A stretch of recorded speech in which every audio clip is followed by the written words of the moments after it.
श्री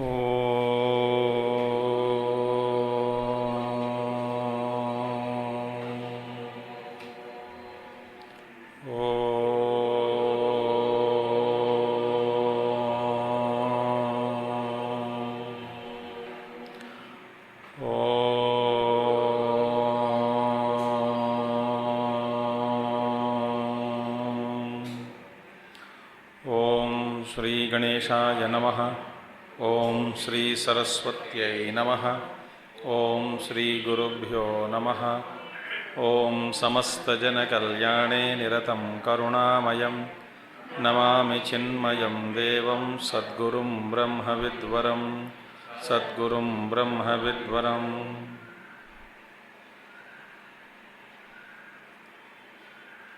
ओम व्यासं वसिष्ठनप्तारं शक्ते पौत्रमकल्मषं पराशरात्मजं वन्दे शुकतातं तपोनिधिं।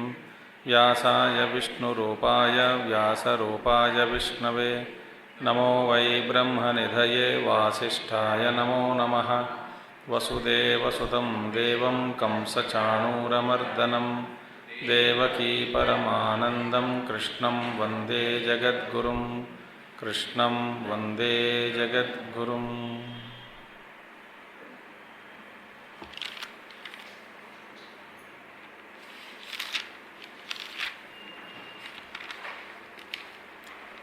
अठारहवां श्लोक हम पढ़ रहे थे।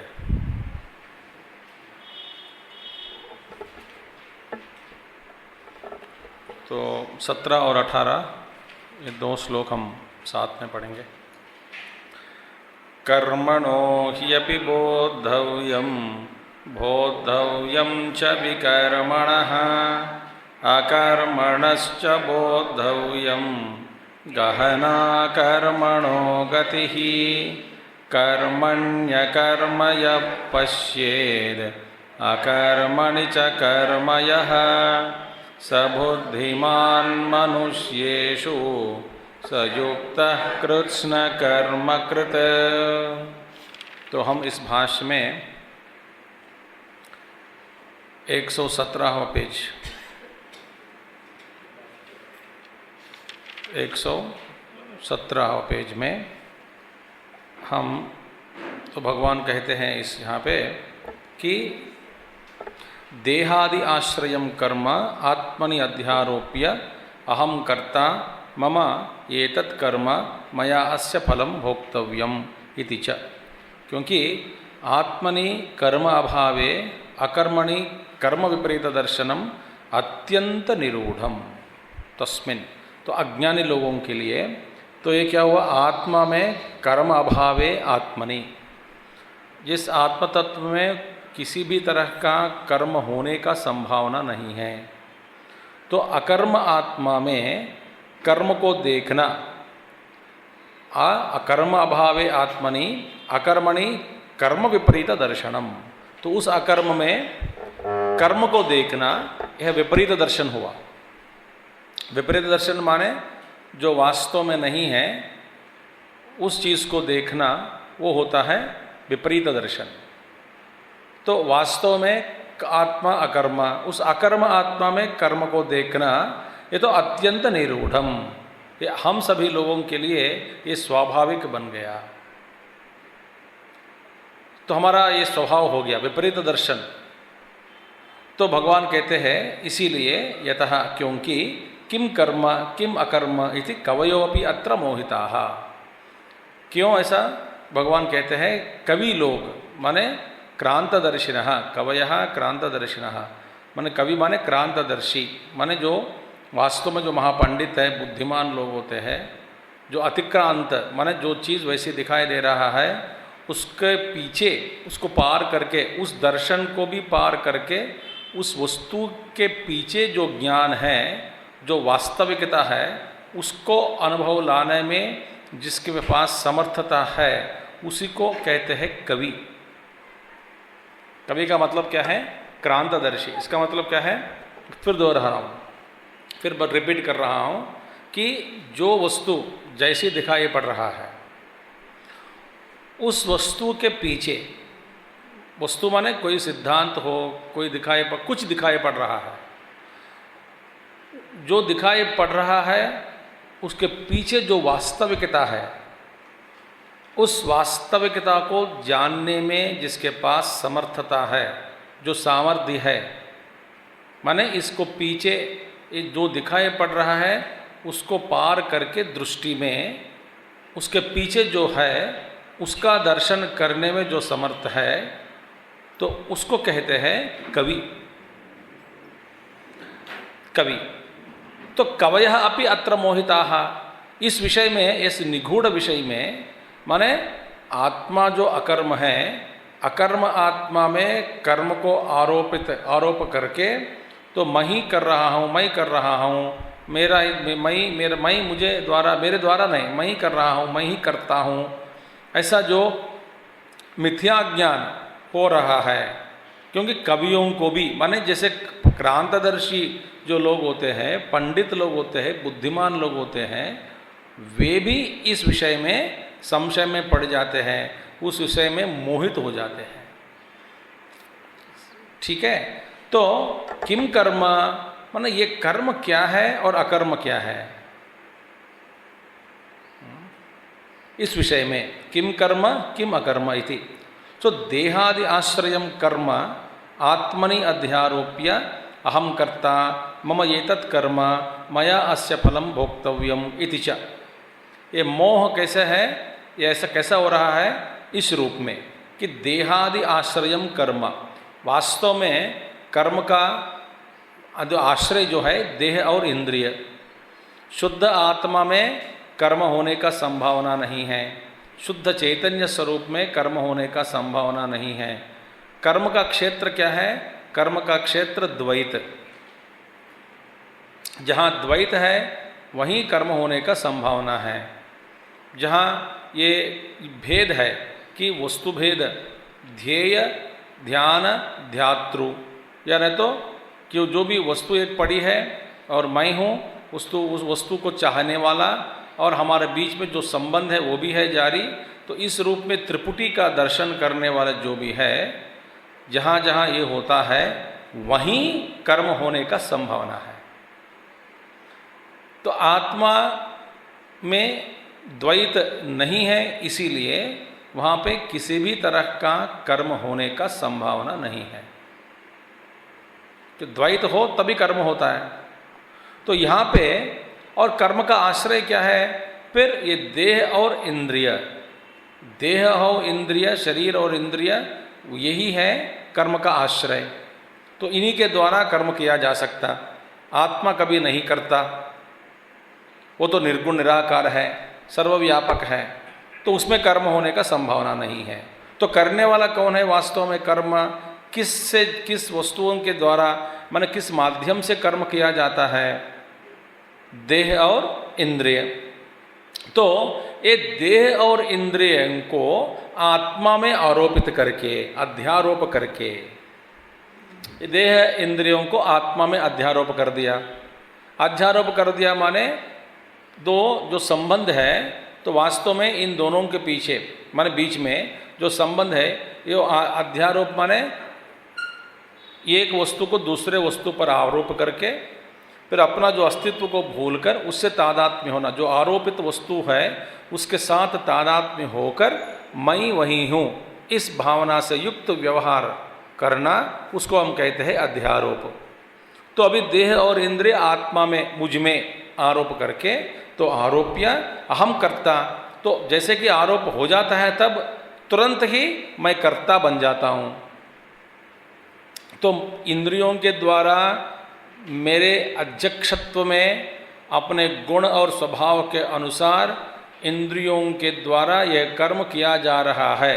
इंद्रियां अपने आप स्वभाव सिद्ध होकर, वासनाओं से प्रेरित होकर, तो ये कर्म, सारा कर्म हो रहा है, व्यवहार हो रहा है। इसमें मेरा प्रमेय कुछ भी नहीं है, इसमें मेरा ये योगदान, पात्र कुछ भी नहीं है। मैं सिर्फ एक साक्षी मात्र हूँ। ऐसा करके जो जानता है उसमें वास्तव में अकर्म ही है। तो यहाँ पे ये इसके कारण मैं कर्ता बन गया, अध्यारोप के कारण, और ये तत्कर्म मया, ये मेरा कर्म है, मैं करने वाला हूँ, और इस कर्म के द्वारा यह फल मुझे मिलने वाला है। ठीक है, फल मिलने वाली है तो मैं भोक्तव्यम, मैं भोक्ता हूँ, इस भोग्य वस्तु यही है, ऐसा करके ये सारे संसार में पड़ जाते हैं। ठीक है, तथा इसके अलावा हम तूष्णीम भवामी, और दूसरा क्या है, मैं तूष्णीम भाव को प्राप्त करता हूँ, मैंने चुपचाप बैठ जाता हूँ। तूष्णीम भवामी, मैं चुप बैठ जाता हूँ। अब देखो दूसरा अर्थ देखो, हम तूष्णीम भवामी, ये ना मैंने ऐसे चुप होने के कारण हम निरायासः, मैंने आयास के बिना प्रयास, अकर्मा सुखी स्याम इति, मैं सारा कर्म छोड़ देता हूँ और चुप बैठने से मेरे को कोई आयास नहीं होता, माने कोई प्रयास करना नहीं पड़ता, कोई दुख नहीं होता, और अकर्मा, मैं सारा कर्मों को छोड़ देता हूँ, वही सुखी श्याम, छोड़कर मैं सुख से रहता हूँ। ऐसा करना, ऐसा सोचना। कार्य करण आश्रय व्यापार उपरमम तत्कृतम च सुखित्वम आत्मनि अध्यारोप्य। अब देखिए फिर दोबारा अध्यारोप भी हो रहा है, दोनों तरह का अध्यारोप हो रहा है। कर्मों के, इंद्रियों के साथ तादात्म्य होकर कर्म का व्यवहार करना, और दूसरा क्या है, मैं इन सारे कर्मों से उपराम निवृत्त हो जाता हूँ, मैंने इन कर्मों को त्याग देता हूँ। त्याग कर, ध्यान से सुनना, त्याग कर मैं सुखी रह जाता हूँ, सुख रूप में सुखी होकर मैं बैठता हूँ, चुपचाप बैठने से मजा आएगा।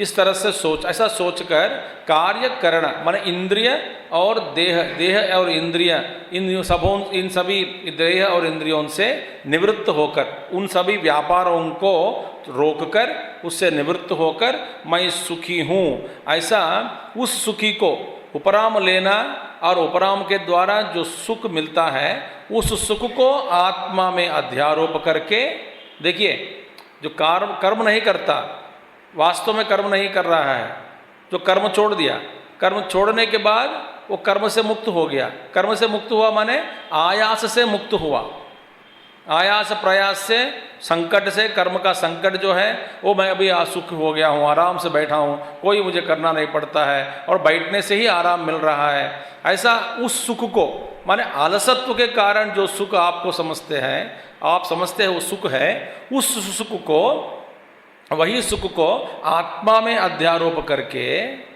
देखिए क्या मूर्ख है, न करो में किंचित तूष्णीम सुखम आसम इति अभिमन्यते लोकः, वही सुख को आत्मा में आरोप करके मैं अकर्म आत्मा हूँ, मैं कुछ नहीं करता हूँ, ऐसा करके बैठ जाता है। तो ये दोनों के कारण, ये दो तरह के व्यवहार के कारण, तत्र इदम लोकस्य विपरीत दर्शन अपनयनाय, ऐसे जो विपरीत दर्शन है, इंद्रियों को उपराम करके, इंद्रियों के कर्मों को निवृत्त करके, मैंने सुख से बैठकर और सभी सारा कर्म बंद करके जो सुख मिलता है, आयास से मुक्त हुआ जो सुख मिलता है, उस सुख को आत्मा में आरोप करके यही आत्मा सुख है, कुछ मत करो, आराम से बैठो, जो सुख मिलता है वही आत्मा है। ऐसा जो बहुत सारे लोग, मूर्ख लोग बैठे हैं दुनिया में, एक तरह के लोग हैं। दूसरे तरह के लोग क्या करते हैं, सारा कर्म आत्मा में आरोप करके मैं करता, मैं भोगता, ये अध्यारोप करना, ये दो तरह के अध्यारोप। मैं निवृत्त होना भी एक अध्यारोप है, इंद्रियों से निवृत्त होना एक तरह का अध्यारोप हुआ, और आत्मा में उस सुख से, आयास से मुक्त हुआ जो सुख मिलता है, मुक्ति से जो सुख मिलती है, उस सुख को आत्मा में आरोप करके मैं अकर्म आत्मा हूँ, मैं ही आत्मा हूँ, ये सुख आत्मा का ही सुख है, ऐसा व्यवहार करना। या तो मैं करता, मैं ही भोगता, इस रूप पे, और एक रूप से फिर अध्यारोप करके सारे कर्मों को मैं ही कर रहा हूँ, ये मुझ में आरोप करना, आत्मा में। देखिए, एक और सुखित्व को भी अध्यारोप करते हैं, दूसरे और कर्तृत्व भाव को भी अध्यारोप करना। ये दो तरह के अध्यारोप हम करते जा रहे हैं। कभी दग जाते हैं और फिर कहते हैं कि बस कुछ मत करो, आराम से बैठो, वही सुख है, वही आत्मा है। देखिए, ये दो तरह के सुख, विपरीत दर्शन, इस विपरीत दर्शन को अपनयनाय, हटाने के लिए भगवान भगवान कहते हैं, कहा है कि कर्मणि अकर्मय पश्येत इत्यादि। तो दो तरह तो कर्म में अकर्मय पश्येत, माने जो देखिए कर्म में अकर्मय पश्येत और अकर्मणि कर्मय पश्येत। तो कर्मणि अकर्मय पश्येत, वास्तव में कर्म हो रहा है वहां, फिर भी ये समझता कि कोई कर्म नहीं हो रहा है। कहेगा कर्म, आगे हम देखते हैं। अत्र च कर्म कर्म एव सत कार्य कारणाश्रयं कर्मरहिते अविक्रिये आत्मनि सर्वैः अध्यस्तं यतः पंडितः अपि अहं करोमि इति मन्यते। अत्र च कर्म कर्म एव सत, वास्तव में कर्म क्या है? कर्म कर्म ही है। और कार्यकरण आश्रयम कर्मरहिते अविक्रिये आत्मनि, कर्मरहिते अविक्रिये आत्मनि, वास्तव में कर्म कर्म ही है। और कर्म क्या है? कार्यकरण आश्रयम कर्म। तो देह और इंद्रिय दोनों है, देह है इंद्रिय, इन दोनों पर आश्रित होकर जो कर्म है वह कर्म कर्म ही है। मगर उस कर्म को अविक्रिये कर्मरहिते आत्मनि सर्वैहि अध्यस्तम, सभी लोग अकर्म आत्मा में ये सारे इनका व्यवहार जो है, व्यापार जो है, इंद्रिय और शरीर और इंद्रियों का व्यापार आत्मा में अध्यस्त करके अध्यस्तम, इसीलिए कि पंडितः अपि अहम करोमि इति मन्यते। ये अध्यास होने के कारण पंडित भी वे बोलते हैं कि मैं करता हूं, ऐसा मानकर बैठता है। क्योंकि ये तो आश्रय से जो कर्म है वही कर्म है, उन कर्मों को आत्मा में अध्यस्त होने के कारण ये विपरीत दर्शन पंडित को भी, बुद्धिमान को भी हो जाता है। इसको अलग करना आसान नहीं है। तो फिर भगवान कहते हैं अतः, इसीलिए कि क्या है? अतः आत्मसमवेततया सर्वलोक प्रसिद्धे कर्मणि नदीकूलस्तेषु इव वृक्षेषु गति प्रातिलोम्येन अकर्म कर्म अभावं यथाभूतं गति अभावं इव वृक्षेषु यह पश्येत। फिर अकर्मणि च कार्यकरण व्यापार उपरमे कर्मवद आत्मनि अध्यारोपिते तूष्णीम अकुर्वन् सुखम आस इति अहंकार अभिसन्धिहेतुत्वात् तस्मिन् अकर्मणि च कर्मः यः पश्येत। य एवं कर्म अकर्म विभागज्ञः सः बुद्धिमान् पंडितः मनुष्येषु स युक्तः योगी कृत्स्नकर्मकृत् च सः अशुभात् मोक्षितः कृतकृत्यो भवति इत्यर्थः। अतः, इसीलिए मैंने क्या कहा यहाँ पर? इंद्रियों का व्यापार आत्मा में अध्यारोप करके कर्तृत्व भाव और भोक्तृत्व भाव का उदय एक हो गया।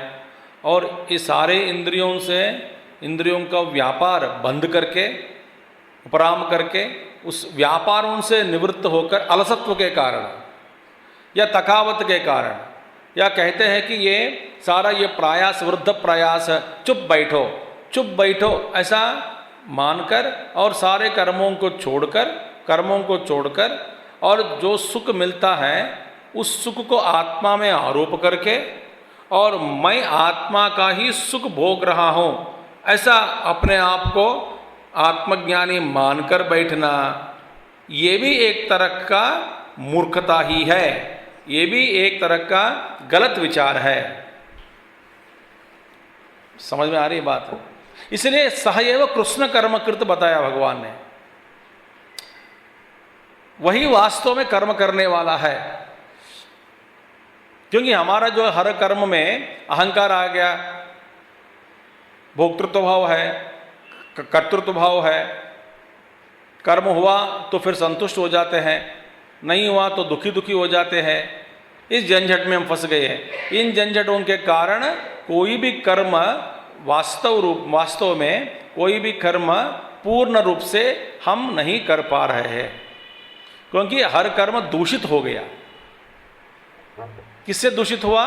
देख, कृष्ण कर्म कृत का अर्थ यदि आप जान गया तो बस जीवन बन गया, समझो। तो ये हमारे सारे कर्म दूषित हो गए, तो इसलिए ये दूषित होने हो गया इन सारे चीजों के कारण, इनके साथ। तो इसीलिए वास्तव में कृष्ण कर्म कृत माने पूर्ण रूप से कर्म करने वाले हम नहीं हैं। हमारे हर कर्म में अनेक प्रकार के दोष आ जाते हैं। कोई भी कर्म दे, छोटा कर्म या बड़ा कर्म, कर्म कर्म ही होता है। तो कृष्ण कर्म, कृष्ण माने कंप्लीट, होल।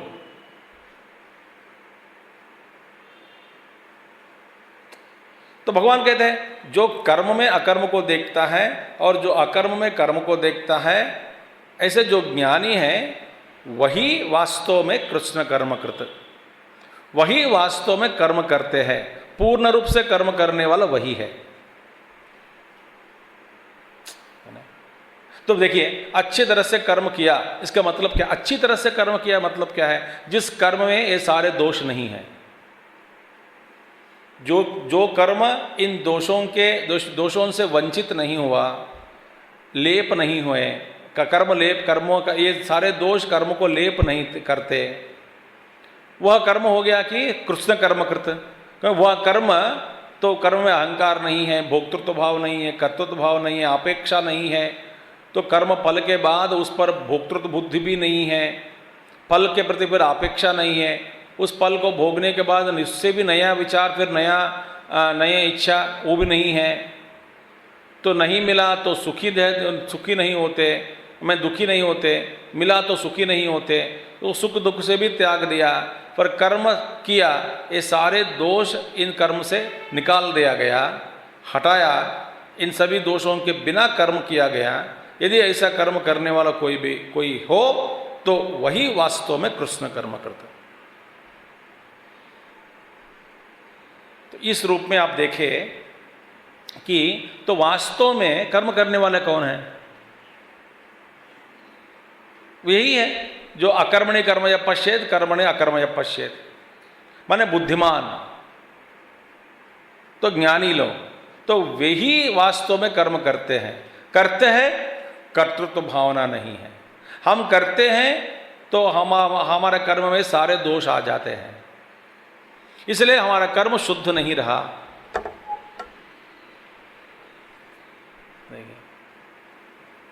तो अभी भगवान कहते हैं आत्मसमवेततया। आत्मसमवेततया माने क्लोजली कनेक्टेड, समवेत माने आत्मा के साथ बड़ी जोरदार से ये सारे कर्मों का संबंध रखने के कारण, अज्ञानी के द्वारा, अज्ञान के कारण सारे कर्मों का आत्मा के साथ संबंध होने से, माने मैं ही करता हूं, करने वाला मैं ही हूं। आत्म समवेतताया और सर्वलोक प्रसिद्ध है कर्मणि, माने अज्ञानी लोगों के द्वारा सर्वलोक प्रसिद्ध है। सर्वलोक प्रसिद्ध क्या है? माने सभी लोग जानते हैं कि कर्म मैं ही कर रहा हूं, माने आत्मा के साथ ही कर्म का संबंध है। आत्मा के समक्ष में ये सारे प्रकृति अपने गुण के अनुसार, वासना के अनुसार खेलता है, फिरता है, घूमता है, घूम रहा है। ये ज्ञान नहीं होने के कारण, जैसे कि सूर्य भगवान सूर्यदेव ये नहीं कह सकते कि मैं पृथ्वी पे जो भी कर्म किया जा रहा है और मैं ही कर रहा हूं, ये गलत है। देखिए, मैं लोगों का जगाता हूं, गलत है। सोने वाला बहुत है। तो उनके ये कर्म का जो कर्तृत्व भाव, सारी जो पृथ्वी में जो कर्म हो रहा है, इनमें से किसी भी कर्म का कर्तृत्व भाव से भगवान सूर्यदेव लेप नहीं होते, है ना?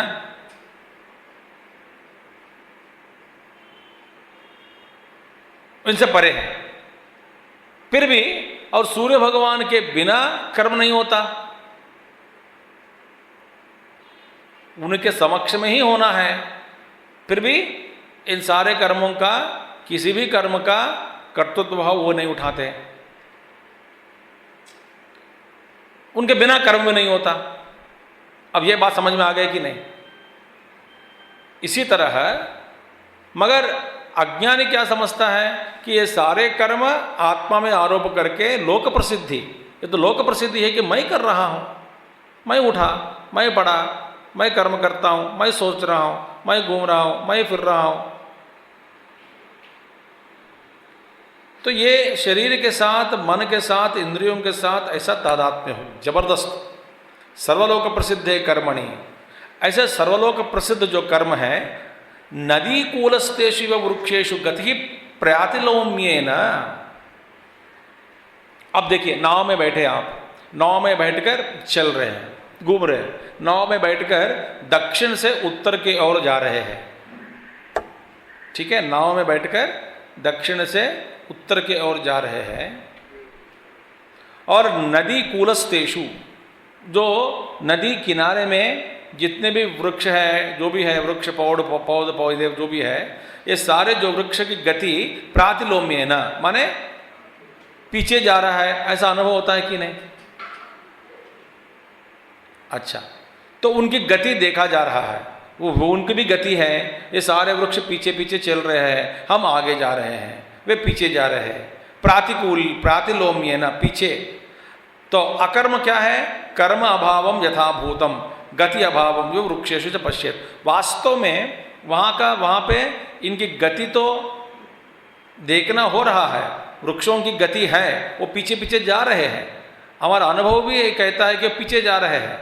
मगर वास्तव में जो व्यक्ति उन सभी वृक्षों में अकर्म को देखता है, अकर्म को ही देखने वाला जो भी है, वो एवं वृक्षेषु या पश्येत अकर्म कर्म अभावम, वो कोई कर्म नहीं हो रहा है,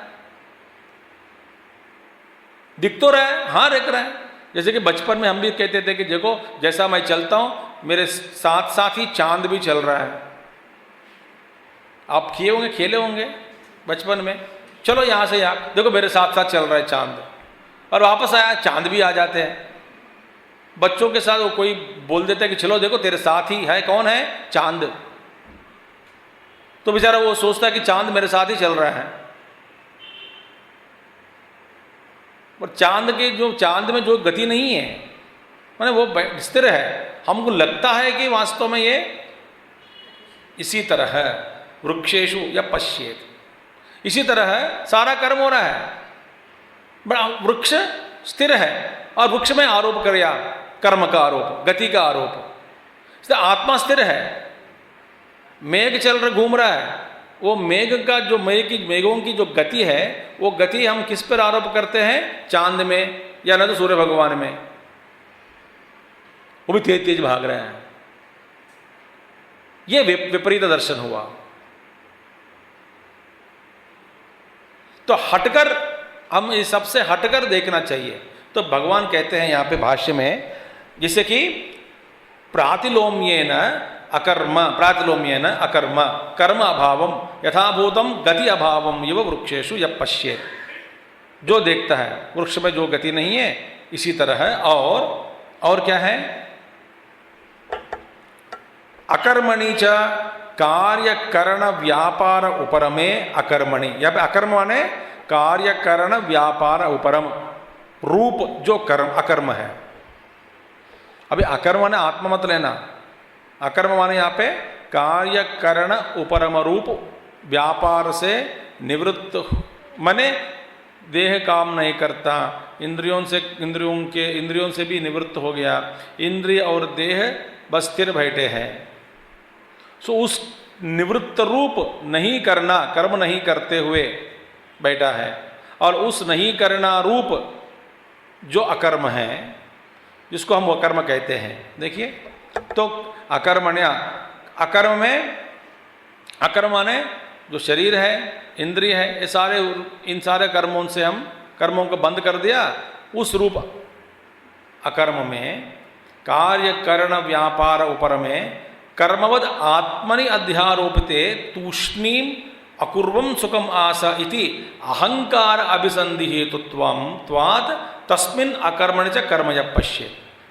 जो बुद्धिमान क्या देखता है, भैया ये सारे इंद्रियों को रोक दिया, देह इंद्रिय शरीर बैठ गया, इंद्रिय भी बैठ गए सारे इंद्रिय, और इन सारे इंद्रियों तूष्णी भाव को अपनाने से अकुर्वन सुखम आशा, नहीं कुछ नहीं करते हैं तो सुखम आशा, आराम से सुख मिला, उस सुख को अहंकार अभिसंधि हेतुत्वात्, देखिए उस सुख को मैं सुख से बैठा हूं ऐसा करके अहंकार के साथ उस सुख को लगा दिया, जोड़ दिया। देखिए मैं सुख से बैठा हूं, तो मैं सुख से बैठा हूं किस लिए बैठे, मैं कुछ नहीं कर रहा हूं, सारे इंद्रिय बैठ गए, शरीर बैठ गए, और इसीलिए कोई कर्म नहीं हो रहा है, कोई व्यापार नहीं हो रहा है, इसीलिए मैं सुखी हूं।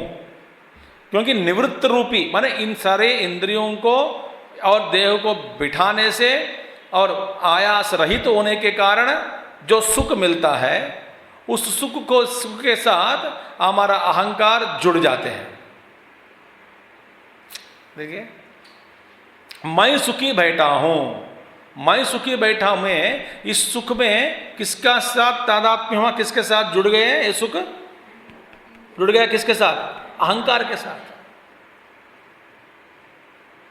तो अहंकार के साथ जुड़ गया, हां जी, तस्मिन अकर्मणि, अहंकार जहां आ गया वहां कर्म हुआ, तो वास्तव में अकर्म है वहां पे। अकर्म माने वास्तव माने शरीर और इंद्रिय सब बैठ गए, कुछ नहीं कर रहे हैं, उस नहीं कर रहे हैं उस रूप अकर्म में अहंकार के साथ तादात्म्य, अहंकार जुड़ जाने से वास्तव में वो अकर्म नहीं है, कर्म ही है, क्योंकि अहंकार आ गया वहां पे।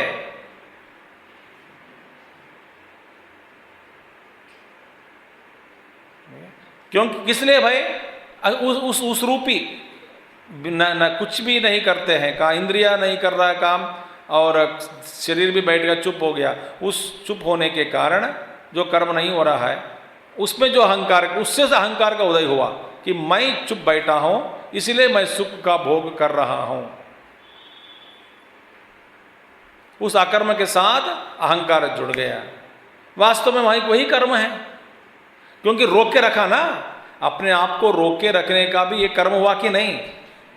इंद्रियों को रोक के बैठा, शरीर को बिठा दिया, रोक कर बैठा, पकड़ के रखा, जो पकड़ जो है अंदर से जो हो रहा है वो कर्म ही है, और अहंकार के साथ, उस अहंकार के साथ आप जुड़ गए। इसलिए वो अकर्म में ज्ञानी लोग देखते हैं अपने आप को, इंद्रियों को, मन को, बुद्धि को रोककर और जबरदस्त बिठाने से, जिसको वास्तव में अकर्म मैं कह रहा हूं, वास्तव में वो जबरदस्त जोरदार कर्म हो रहा है अंदर। अब देखिए मैं आपको एक उदाहरण देता हूं कि एक्सीलरेटर दबाया गया गाड़ी में, गाड़ी की जो एक्सीलरेटर होती है, एक्सीलरेटर दबाया, पूरा दबाया और साथ साथ ब्रेक भी डाला, समझो पूरा दबा दिया एक्सीलरेटर, साथ साथ ब्रेक भी दबाया। जब जो इंजन की स्थिति देखो जरा, कल्पना करो, इसी तरह ब्रेक छोड़ दिया, गाड़ी आगे जा रही है, स्वभाव में कोई बदला नहीं है, बदलाव नहीं आया स्वभाव में। गाड़ी का जो स्वभाव है क्या है, जाने का, भाई जबरदस्त ब्रेक डालकर रखा है, तो जबरदस्त ब्रेक डालकर रखा, ये कर्म हुआ कि नहीं?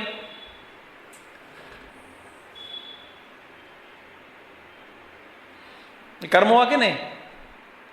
इसलिए कहते हैं अहंकार अभिसंधि हेतुत्वात् तस्मिन् अकर्मणि कर्म यः पश्येत्। उस जबरदस्त जोर लगाकर रोका हुआ, जो रुकी गई जो गाड़ी में, जो देखता है कि वास्तव में गाड़ी का स्वभाव आगे जाने का ही है, वास्तव में निवृत्त में नहीं बैठा, गाड़ी चल रही है, इंजन घूम रही है, इंजन चल रहा है, इंजन चालू है, अंदर हमारा इंजन चालू है, रोक के बैठा, उस रोक को छोड़ो, ढीला करो, फिर स्वभाव। तो यहां पे इतना कर्म हो रहा है, दिखने में चुप बैठा। तो भगवान कहते हैं जबरदस्त अपने इंद्रियों को बलपूर्वक, इंद्रियों को, शरीर को रोककर बैठना और उसको फिर कहना कि ये हम निवृत्त हो गए, ऐसा कहना, और अहंकार के साथ तादात्म्य होने के कारण वास्तव में वो कर्म ही है, अकर्म नहीं है। देखिए ये हो गया। पहला क्या है? स्वभाव से कर्म आत्मसमवेततया सर्वलोक प्रसिद्धे कर्मणि नदी कूलस्तेषु वृक्षेषु गति प्रातिलोम्येन अकर्म कर्म अभावम यथाभूतम गति अभावम इव वृक्षेषु यपश्येत। पहले वाला देख लिया कि भैया वास्तव में मैं अकर्ता हूं, मुझ में कोई कर्म नहीं हो रहा है, मगर दिखने में आता है कि मैं कर्म कर रहा हूं। कैसे? कि जैसे कि वृक्ष की गति, पीछे पीछे जो सारे वृक्ष जा रहे हैं, चल रहे हैं, मैं आगे चल रहा हूं, ये सारे पीछे चल रहे हैं, उनकी गति भी दिखाई पड़ रही है। वास्तव में वृक्ष की गति दिखाई पड़ रही है, वास्तव में वृक्ष स्थिर है, उसमें कोई गति नहीं है, कर्म नहीं हो रहा है, ऐसा जिसने जाना। और दूसरे रूप में जबरदस्ती इंद्रियों को रोककर शरीर को बिठाने से जो कर्म नहीं हो रहा है और उसमें अहंकार है, बलपूर्वक मैं अहंकार के साथ, बलपूर्वक अहंकार है और इस अहंकार के साथ इंद्रियों को बलपूर्वक शरीर को बिठाकर पकड़ कर रखा है, जोर जबरदस्त कर्म हो रहा है अंदर। तो दिखने में फिर शांत है, बैठे हैं, कोई कर्म नहीं हो रहा है, मगर अंदर भयंकर कर्म हो रहा है। ऐसा जिसने जाना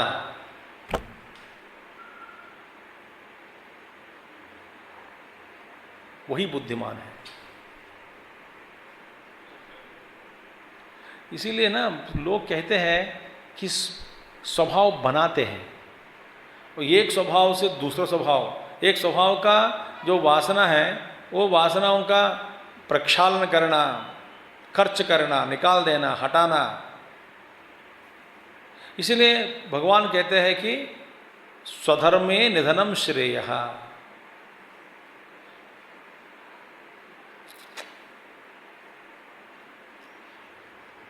तो हमारा व्यवहार पूरा अस्त व्यस्त है, ठीक नहीं है, सोच भी गलत है। देख, सब लोग कहते हैं कि मैं आराम करना चाहती हूँ, सब आराम करना चाहता हूँ, आराम करना चाहता हूँ, बस जीवन में सबसे निवृत्त होना चाहता हूँ, निवृत्त मार्ग ही श्रेष्ठ है। अर्जुन भी ऐसे कहा।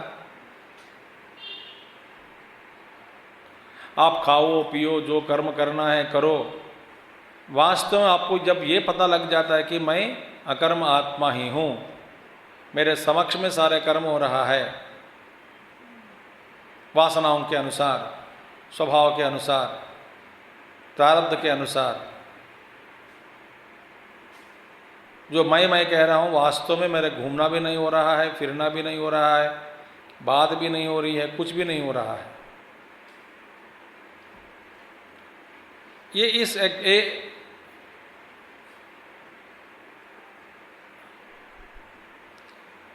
इस रहस्य को आप पहला जानो और इसके लिए अभ्यास धीरे धीरे करोगे ना, आपके जो फोकस है तो भीतर खींचना चाहिए, और धीरे धीरे धीरे धीरे वो भीतर खींचने से आपको ये महसूस होता है कि आपके जो प्रयास है, आयास है, वो सब कम हो जाएगा। मैं आपको गुरुदेव दिए हैं उदाहरण, बट ये इंग्लिश में समझाऊंगा, हिंदी में मुझे बताना नहीं आता है। यू नो कॉन्वेक्स लेंस और concave lens, anything you take, this is focal point, है ना। जैसे जो मिरर है उसको हटाने से आप फोकल पॉइंट के जो डिस्टेंस बदल जाते हैं कि नहीं। एक लैंप कैंडल रखा है और कुछ लेंस में focal point between the lamp and between the lens पड़ता है, कुछ कॉनकेव भूल गया मैं, कुछ दर्पण में फोकल पॉइंट बाहर पड़ता है। माने लैंप, कैंडल लैंप यहाँ पर है और लेंस इधर है और इस लेंस के बाहर उस पार ये है। अब देखो, अब फोकल पॉइंट, ये दर्पण जो है उसको नज़दीक खींचने से टुवर्ड्स द लैंप, लेंस के अनुसार, तो फोकल पॉइंट पे थोड़ा नज़दीक नज़दीक आ जाता है ऑपोजिट गिरने से। और यदि नज़दीक ला लो कि वास्तव में जो फोकल पॉइंट है वो लैंप के साथ बराबर आकर लैंप में मिलन हो जाता है। अब इसी तरह हमारा जो फोकस है, दुनिया से हमारा फोकल लेंथ कहाँ पर है? अभी हम बैठे हैं कन्याकुमारी में और फोकल लेंथ छोड़ दिया, देखना हमारा जो दर्पण इतना दूर हटा दिया, और इसके कारण फोकल लेंथ कहीं कश्मीर में पड़ा है, बड़ा अगाध है बीच में। जैसे कि आप अंतर्मुखी होते जा रहे हैं, होते जाओगे अंतर्मुखी, तो धीरे धीरे धीरे अंतर्मुख हो जाओगे, तो फिर आपको ये डिस्टेंस जो है कम हो जाए चले जाते हैं। जो सारे प्रोजेक्शंस है, उसका जो क्षेत्र है, सीमा है, उस सीमा और कम हो जाते चले जाते, सीमा कम हो जाती है और धीरे धीरे धीरे और भी कम नज़दीक आ जाएंगे। आपके जो मिरर जो है ना, ये मन और बुद्धि की कल्पनाएं हैं। आप वास्तव में अंतर्मुख हो जाओगे, वो फोकल पॉइंट भी धीरे धीरे धीरे धीरे आकर आप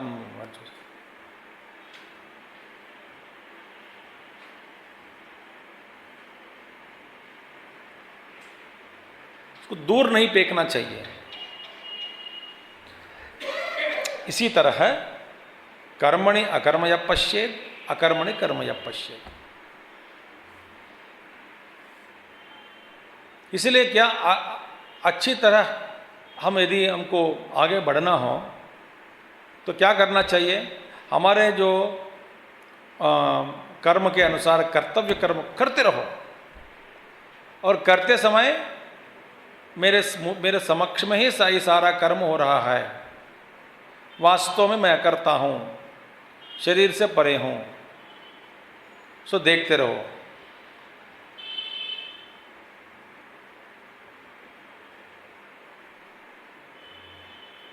एक और देखना भी हो रहा है, दूसरे ओर कर्म किया जा रहा है।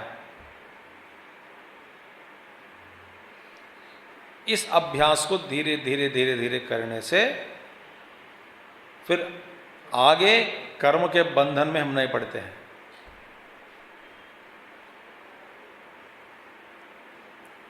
जो पाश है बंधन के, जो पाश अभी 1000 2000 होंगे, धीरे धीरे कम हो जाते हैं, फिर एक ही पाश बच जाता है, वो भी चला जाएगा। इसीलिए भगवान कहते हैं तो या पश्चेत, ऐसे दो देखता है, माने कर्म में अकर्म को और अकर्म में कर्म को। अकर्म, यहाँ पे कर्म में अकर्म माने सारा जो कर्म कर रहे हो वास्तव में आत्मा कर्म रहित है, और दूसरे और जबरदस्त इंद्रियों को रोक के बैठने से, बलपूर्वक रोक के बैठने से भी वहाँ पे जोरदार कर्म हो रहा है, ऐसा जो जानता है। और आगे कहते हैं यह एवं कर्म अकर्म विभागज्ञः। देखिए इस रूप में, इस अर्थ के अनुसार, इसी प्रकार कर्म और अकर्म के इस विभाग जो है, इस विभाग को जानने वाला ज्ञानी, यह कर्म है, यह अकर्म है। हमारा अनुसार जो कर्म है हमारा अलग है, आत्मा के साथ तादात्म्य हो जाता है कर्म, और हम का आत्मा कर्म के साथ तादात्म्य। वास्तव में ये कर्म है, ये अकर्म है। तो कर्म करते हुए भी अकर्म ही है। जब कुछ भी नहीं कर रहे हैं वास्तव में वहां कर्म है।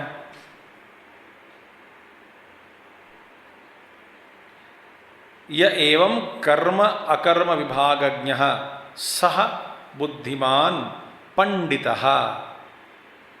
वही बुद्धिमान जिसको हम पंडित कहते हैं, मनुष्येषु, मनुष्यों में, सह वह व्यक्ति, युक्तः, युक्तः माने योगी,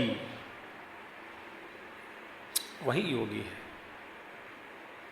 तो अब से ना हमारा जो विचार अहंकार के साथ हम सोचते हैं कि हम निवृत्त हो जाते हैं, निवृत्त हो जाते हैं, हम फिर सारे कर्मों से दूर हो जाते हैं, इससे हटकर और कहीं जाएंगे, आराम से जीवन जिएंगे और इस कर्म को त्याग देंगे, अपना जो कर्तव्य कर्म है उसको छोड़ देते हैं, ये सब बेकार है, निवृत्त होना है, निवृत्त होना है, ऐसा संकल्प अहंकार के साथ जो करता है वास्तव में वो भयंकर कर्म है। और वो कर्म का फल बहुत बड़ा भयंकर होता है, क्योंकि उसका फल भी अलग है और अपना जो कर्तव्य कर्म उसको छोड़ दिया और मनोरूपी कर्म करने लग गए।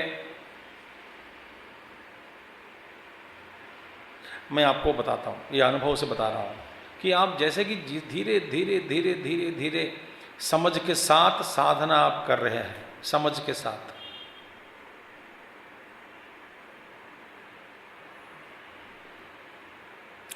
साधना माने वो फ्रस्ट्रेशन की चीज़ नहीं है। अरे राम, आज साधना नहीं किया, आज जप नहीं हुआ, आज तप नहीं हुआ, पाठ नहीं हुआ, 2 घंटे पाठ किया, 3 घंटे पाठ किया, ये सब ना ये मोहपूर्वक सुख है। इससे इस सुख में मोहित हो जाते हैं कि मैंने कुछ किया कल के कल्पना करके मैं साधना किया, ये भ्रम है। उस भ्रम के साथ तादात्म्य होकर आदमी सुखी हो जाते हैं। वो बेवकूफ़ है कि नहीं? मैं आपको कैसे समझाऊं? ये सारे चीज, और इससे नहीं कि फिर आलसी बैठना, वो भी गलत है, भगवान बता रहे बार बार। तो एक है कि आप समझ के साथ साधना का मतलब मेरे बुद्धि में जो बैठा है इसका अर्थ उसके अनुसार, न जाने आपके बुद्धि में क्या क्या बैठे, साधना का मतलब उसके अनुसार नहीं है। तो साधना समझ के साथ साधना करते करते करते आपको इसी जीवन में सबसे पहले हल्कापन का महसूस होता है अंदर। दिल हल्का, वो मैं नहीं कह रहा हूं, दिल की बात भी नहीं मैं कह रहा हूं, आध्यात्मिक दिल की बात मैं कह रहा हूं। हल्कापन माने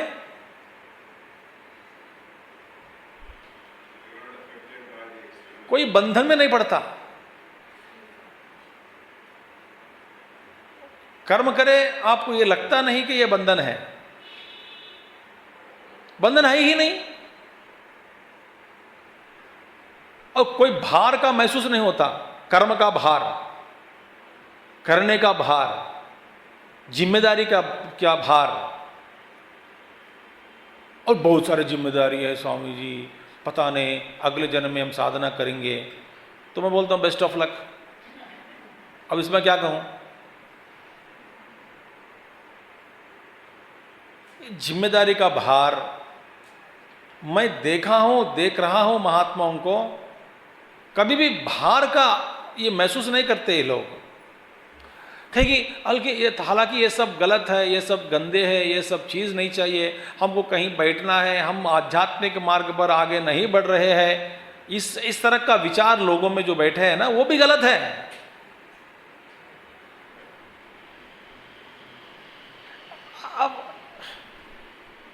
अब भगवान श्री कृष्ण जी को नमस्कार करके, बस उन्हीं को प्रार्थना करके, भैया भगवान जी आपने जो उपदेश दिया गीता में, इसको जरा हमारा खोपड़ में बिठा दे ठीक ठाक, बस और कुछ नहीं करना।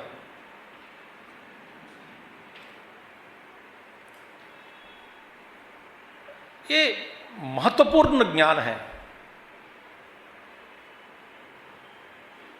सारे संकटों से दूर, सारे दुर्व्यवहार से दूर, दुरालोचनाओं से दूर।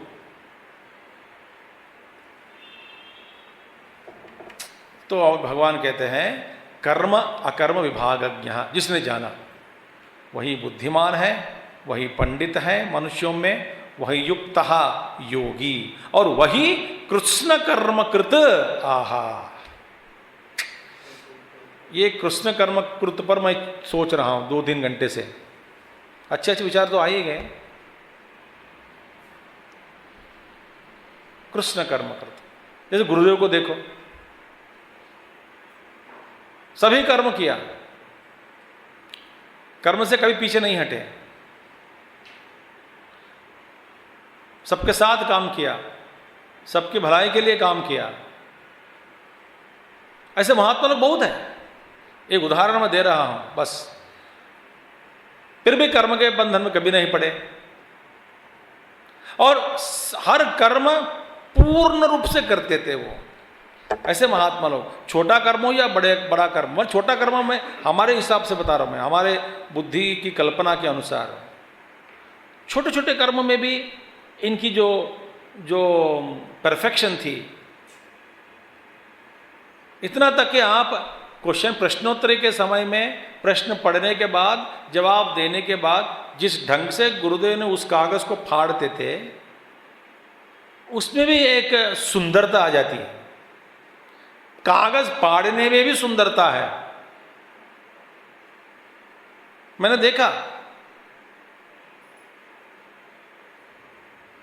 अब कब फाड़ना, जब आपके अंत में 2 वाक्य 3 वाक्य रह गया, तब फिर हाथ में बढ़कर beautifully use to tear it, बड़ी सुंदरता, बड़े अच्छे ढंग से।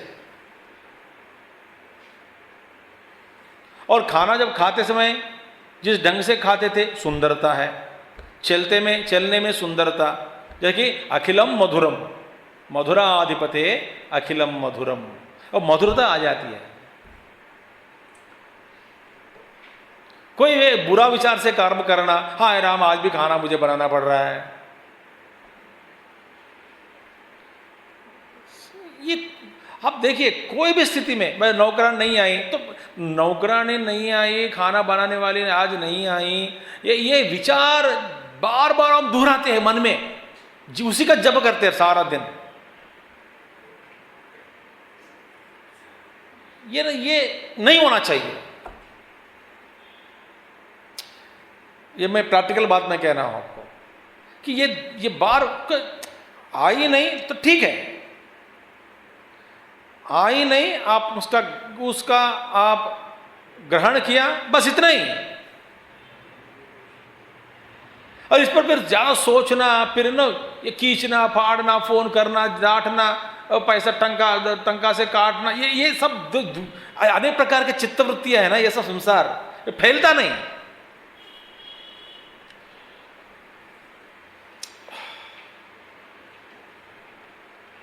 हर कर्म में ऐसा व्यवहार करो। देखा, ठीक है, इसका रिकॉर्ड किया, बस आगे जो करना है कर रहे हैं। अरे खाने के ऊपर चर्चा, घूमने के बाद ऊपर चर्चा, हर चीज के ऊपर इतनी लंबी लंबी चर्चा हम करते रहते हैं, बार बार वही बात सबको बताते रहते हैं। ये क्या बीमारी है, मैं बता रहा हूं आपको, ये मन की बीमारी। ये आप जैसे स्थिति को देखा तो देखा, वो जग गया, वो समय चला गया।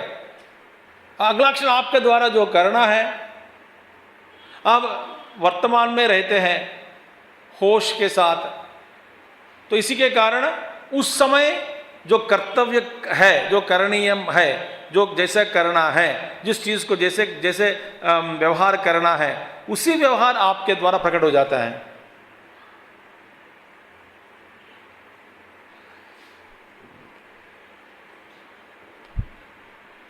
तो ऐसे करने से कृष्ण कर्मकृत होगा। माने हर कर्म में एक परफेक्शन माने परफेक्शन लाने के लिए प्रयास करना अहंकार के साथ, ये फिर परफेक्शन नहीं रही। इस कर्म को अच्छे ढंग से करना है, ऐसा संकल्प लेना भी ये दोष है। फिर कर्म को ठीक ठाक नहीं करेंगे, बस ऐसे ही खेलते पीलते कर लेंगे, कुछ भी करेंगे, कुछ भी कर लेंगे, ऐसे ही कर लेंगे, ऐसा विचार आना ये भी दोष है।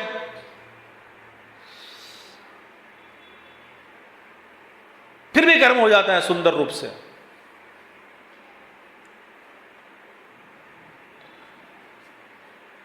जिस दिन ये मैं मेरापन में, मुझ में ये मेरापन बिल्कुल नहीं होता, माने उसका ध्यान उसका नहीं है उस दिन, फिर उस दिन आपको ऐसे महसूस होगा सभी को कि कोई भगवान आपके द्वारा सारा कर्म कर रहा है। आवे 2-3 घंटे, 4 घंटे, 5 घंटे, जैसे कि प्रेम के साथ, भलाई के साथ जब करते हैं कर्म, उस कर्म में आपकी रुचि भी होती है और आसानी से कर्म कर देते हैं, बड़ा आसान से, और उसमें कोई संकट नहीं है, दोष नहीं है। उसके कर्म के बाद फिर आपको कोई शरीर का दर्द, वजन बढ़ना, ये दर्द होना, वो दर्द, उसका कोई दर्द नहीं होता। मन में सुख, शरीर में शांति। कृष्ण कर्म कृत पर आप विचार करो, माने कोई दोष रहित कर्म का उद्घाटन, कर्म होना, इसी पर आप सोच लो। चाहे कि बच्चों को समझा खिला रहे हैं, बच्चे उनसे खेल रहे हैं, प्यार दे रहे हैं, बात कर रहे हैं, बड़ों से व्यवहार कर रहे हैं, किसी की और देख करके कुछ समझा रहे हैं, किसी को समझा रहे हैं, जो भी हर कर्म में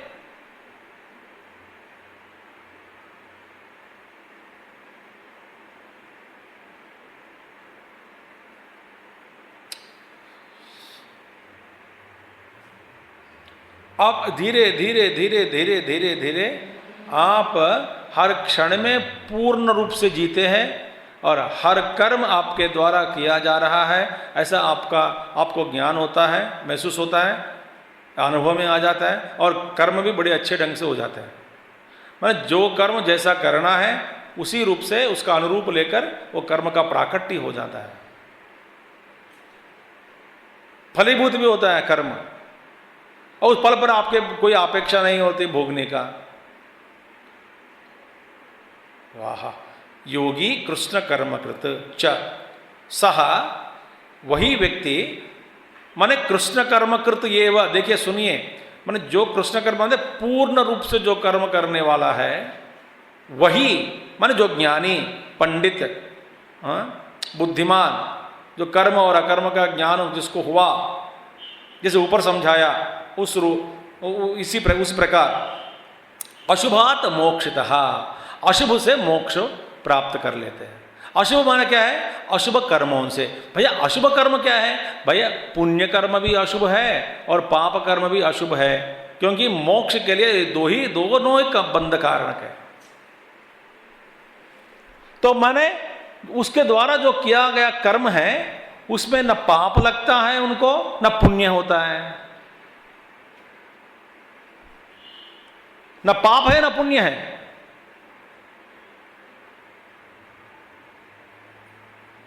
किसी को डांटा, किसी को प्यार दिया, उसमें कोई पाप नहीं है, पुण्य नहीं है। माने जिस समय जैसा व्यवहार करना है वैसा किया है, उसमें जो उनके जिसके साथ कर्म के जो फल जो है वो फल के साथ किसी भी तरह से उसका संबंध नहीं है। मेघ और सूर्य भगवान के बीच क्या संबंध है? कोई संबंध नहीं है।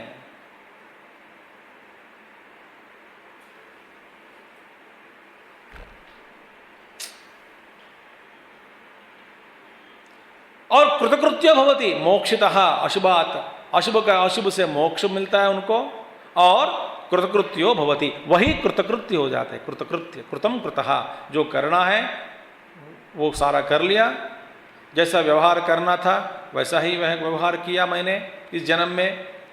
मैंने शरीर छोड़ने से पहले कोई भी विचार नहीं है, कोई दुख नहीं होता, कोई सुख नहीं, कोई दुख नहीं है,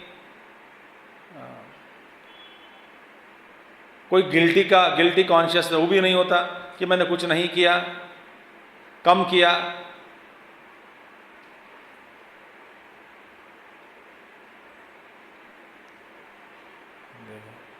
कृतकृत्यो भवति, और सारे माने कृतकृत्य माने वो अपने आप में बैठ गए हैं, वही कृतकृत्यता। तो ये कृष्ण कर्मकृत जो है उस पर आप विचार करिए।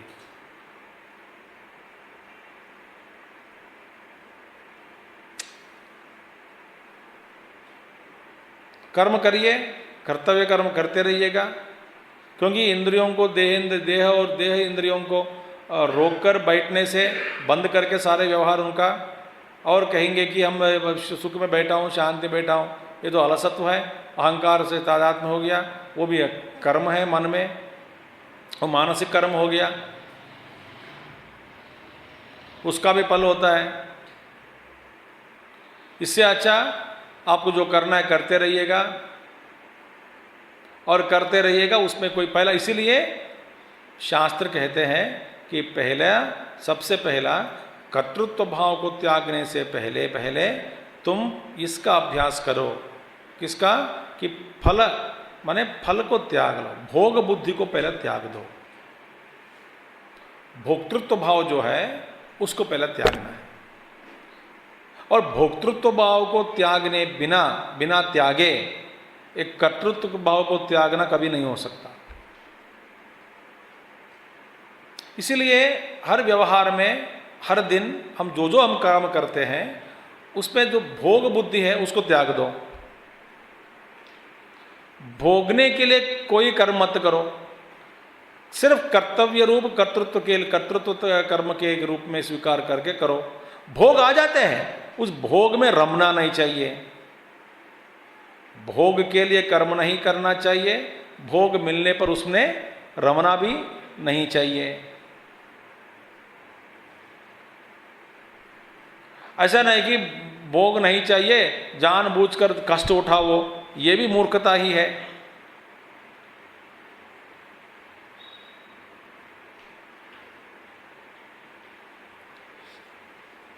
हमारे एक महात्मा जी है, चाचा जी अभी भी है, वो बड़े ज्ञानी हैं, बहुत कुछ समझाया हमको बचपन से ही,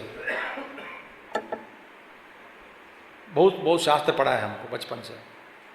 तो मैं कुछ कहीं पढ़ा कि सात्विक आहार, राजसिक आहार, तामसिक आहार, बचपन में मैं 8वीं या 9th क्लास पढ़ रहा था। तो कहीं पढ़ा कि ये सात्विक आहार है, राजसिक आहार है, तामसिक आहार है, सात्विक आहार एक आना पड़ेगा, और राजसिक में क्या क्या है मैंने बहुत सारे कुछ लिया, प्याज है, ये है, वो है, सब कुछ। फिर मैंने वो सब छोड़ दिया 9th क्लास में।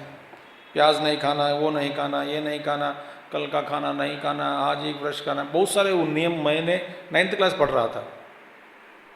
तो वो सब देख रहे थे हमको, बच्चा वो कुछ ना कर रहे, करने दो।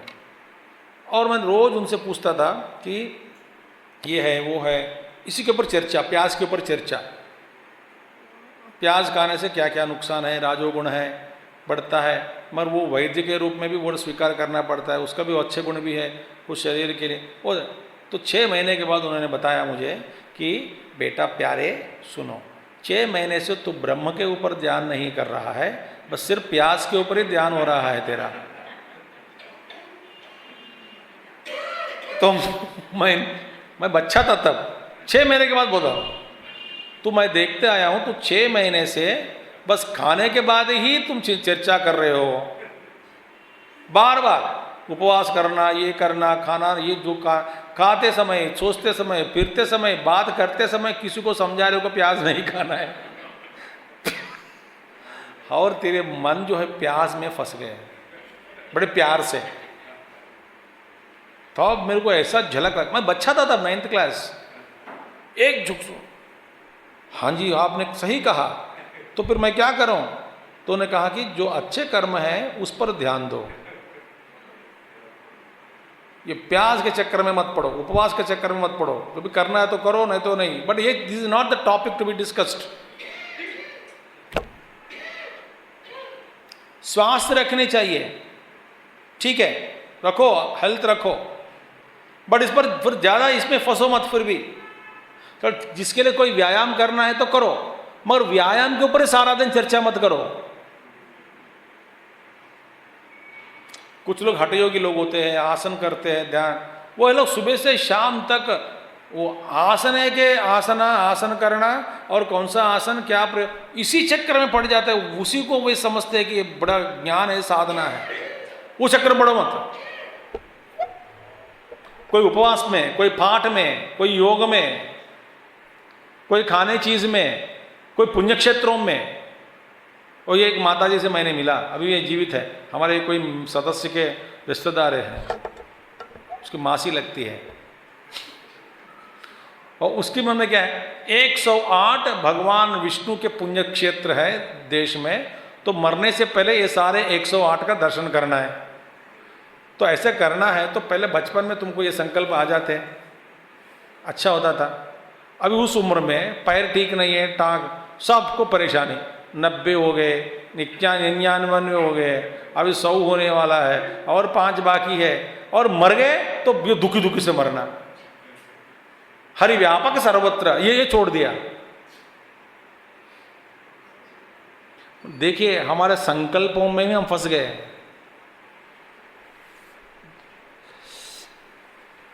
हम कुछ लोग ना संकल्प करते हैं कि बस 60 साल के बाद मैं एकदम कुछ भी हो जाए कामों से बैठ जाऊंगा, कुछ नहीं करूंगा, मैं एकदम उपरांत विश्राम लूंगा। और 59 साल में कुछ ना कुछ हो गया घर में, फिर उनको बेचारा नौकरी करना पड़ता है 60 के साथ बाद भी। मैंने सोचा कि सारे से ये हो गया, वो हो गया। न तो भगवान भी बहुत तमाशा करते हैं जीवों के साथ, है ना। उनके लिए क्या है, एक जन्म कुछ भी नहीं है जीव का। ईश्वर की दृष्टि से आपके पास शरीर है या नहीं है, क्या फर्क पड़ता है ईश्वर को। आप तो जीव है, हमेशा है, कभी शरीर लिया कभी छोड़ दिया, तो क्या फर्क पड़ेगा। ऐसा ही महात्मा जी ने कहा, ईश्वर की दृष्टि से जीव का जो शरीर या नहीं है, वो बड़ा सोच विचार नहीं है कि सब्जेक्ट नहीं है उनके लिए। क्या सोचेगा वो, तो अनेक प्रकार के जीव शरीर ग्रहण करते छोड़ देते कर्मों के साथ, जाने तो एक सब बड़ा खेल है ये। तो किसी ने महात्मा जी ने बता रहे थे कि मैं ऐसे ही मस्ती में ऐसे संकल्प किया, मैं खामोश हो जाऊंगा, निवृत्त हो जाऊंगा, किससे बात मौन व्रत धारण, मानव उसको पैरालिटिक आ गया, मुंह बंद हो गए। भगवान भी ऐसे तमाशा करते हैं, बस बंद हो गए मुंह। वही संकल्प करते आए तो मैं किससे बात नहीं करूंगा, मौन व्रत धारण करूंगा। भगवान सोचा कि इतनी रुचि है और वास्तव में अंदर से तुम मौन व्रत कर नहीं सकते, तेरे मैं मदद करता हूं करके पेस्ट कर दिया। चलो बेटा अब तेरी मदद मैं कर रहा हूं, कोई संकल्प मत करो बाबा, सर्व संकल्प सन्यासी, सर्वारंभ परित्यागी। आहा हा भगवान श्री कृष्ण। इसलिए कृष्ण कर्मकृत पर आप जरा जोर देकर सोचो कि what is that which fulfills every action? Fulfillment of action, not inaction.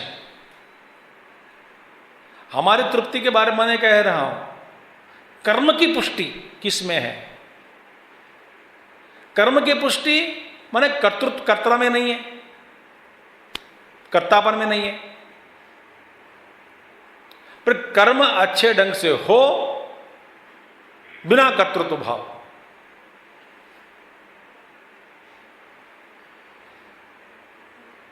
तब क्या होगा, आपको कृतकृत्य हो जाएगा।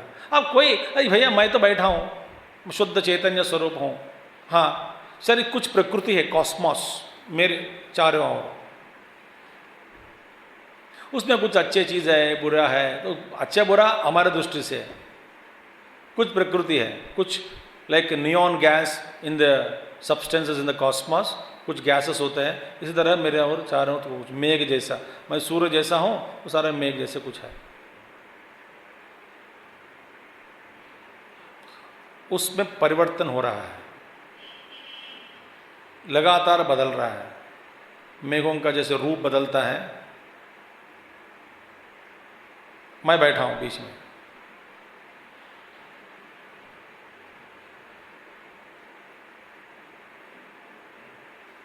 ये सारा माया का खेल है। छोड़ दिया, एक एक मेघ अनेक प्रकार के रूप लेते रहते हैं, एक एक प्रकृति, एक एक वृत्ति।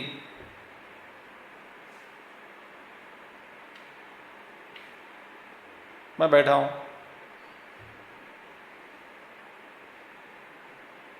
बैठा माने शरीर रूप से नहीं, अंदर। और इस यात्रा में, यात्रा भी यात्रा माने यात्रा नहीं है, वहीं हूं। कभी शरीर आ गया, कभी शरीर हट गया। ये सारा जो खेल हो रहा है ना, उसको बंद करने का तरीका क्या है, उससे निवृत्त होना।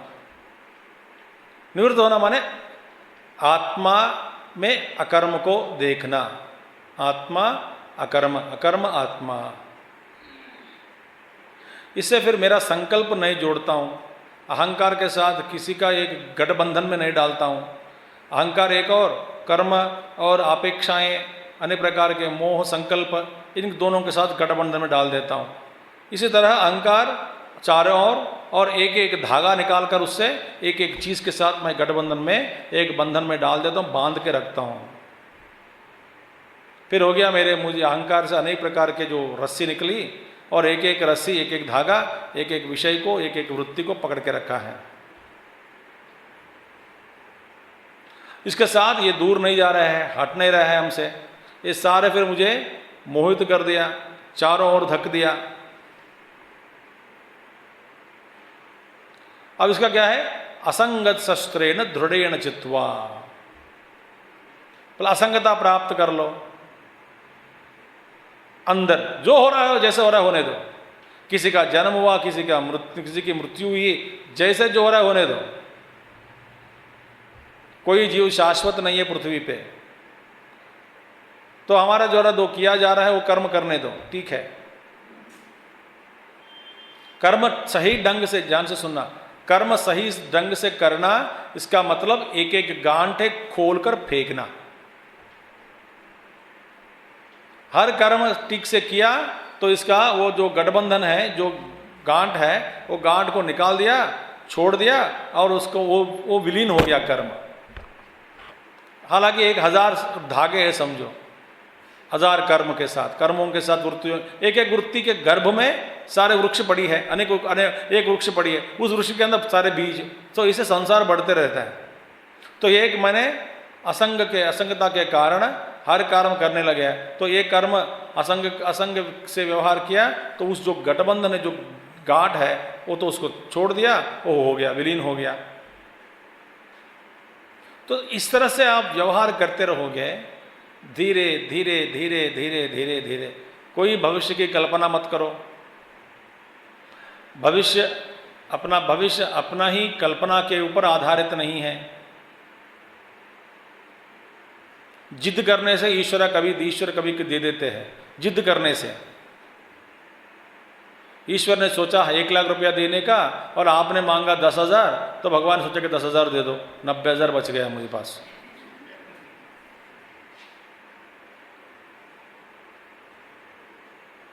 तो मैं वहूं, मेरे चारों ओर कभी शरीर बना, शरीर बन गए, शरीर बन गया, फिर उसका हो गया। ये लहरें हैं। अब मैं बैठा हूं,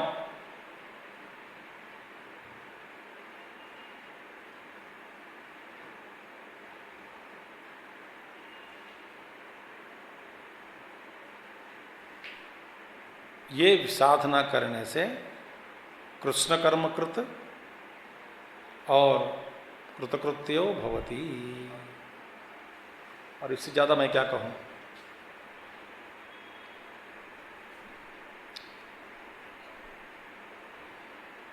सब मेरे हैं, कोई मेरा नहीं है।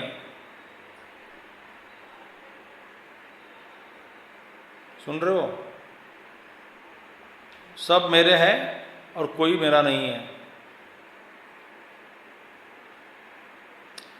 कोई मेरा नहीं है इसलिए सब मेरे हैं।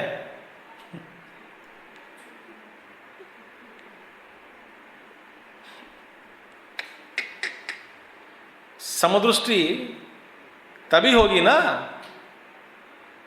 कोई मेरा नहीं है इसलिए वह समदृष्टि है। समदृष्टि के द्वारा, उस दृष्टि के द्वारा सब मेरे हैं। और किसी को पकड़ के ये मेरा कह दिया तो बाकी आपका नहीं है, तो उसमें फिर दुविधा आ गए, तो झंझट में पड़ गए।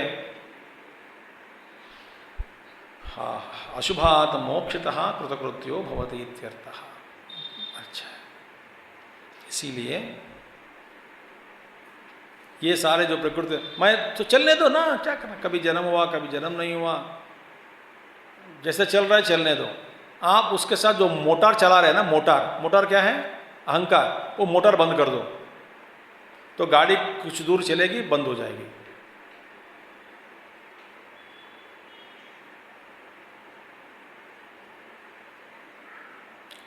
इंजन ऑफ कर दो। इंजन क्या है? अहंकार। फिर बाद में चलेगी कुछ दूर गाड़ी, चलने दो, मगर आपको धीरे धीरे धीरे धीरे धीरे धीरे धीरे धीरे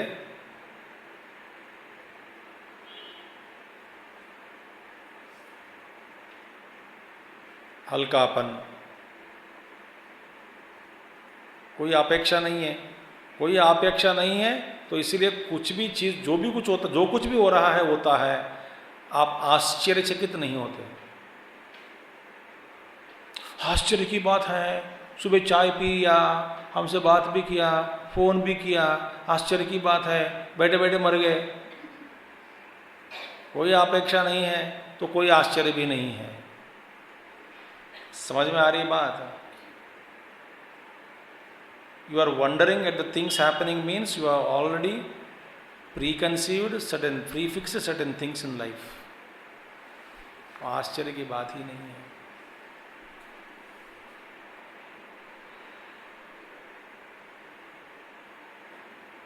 बस जो करना है करो, जो प्रेम दिखाना है दिखाओ, जो मरा उनको भी बोल दो कि बेटा रो मत, तो बाकी जो जीवित है उनको समझाओ, सब व्यवहार करो। भगवान ने कृष्ण किया ना जी, किसी कृष्ण मरा हुआ परीक्षित को फिर जिंदा जिला लिया, है कि नहीं? जिलाया ना, तो जिंदा लाया भगवान ने, प्रेम से व्यवहार किया। सबके साथ ये गीता नहीं सुनाया भगवान, ऐसे व्यवहार करो। मगर अपना जो ज्ञान जबरदस्ती किसी के दिमाग पर ठोकना नहीं चाहिए।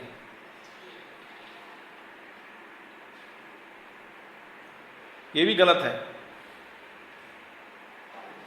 अब ये सारे चीज़ों को, ये ऐसे इस ज्ञान को रखकर जियोगे, फिर आप, भगवान कहते हैं व्यास भगवान जी, ये होगा। अब देखिए, अयम श्लोक अन्यथा व्याख्यातः कैश्चित्। अब ध्यान से सुनिए, इसी श्लोक को कुछ लोग दूसरे ढंग से, दूसरे दृष्टिकोण से देख करके, दूसरे रूप में उसको स्वीकार करके उसका व्याख्यान किया, दूसरे अर्थ दिए। कोई एक दूसरा अर्थ है इसका, दूसरा अर्थ दिए इसी श्लोक का। वो क्या अर्थ क्या है? कथम, क्या अर्थ दिया उन्होंने?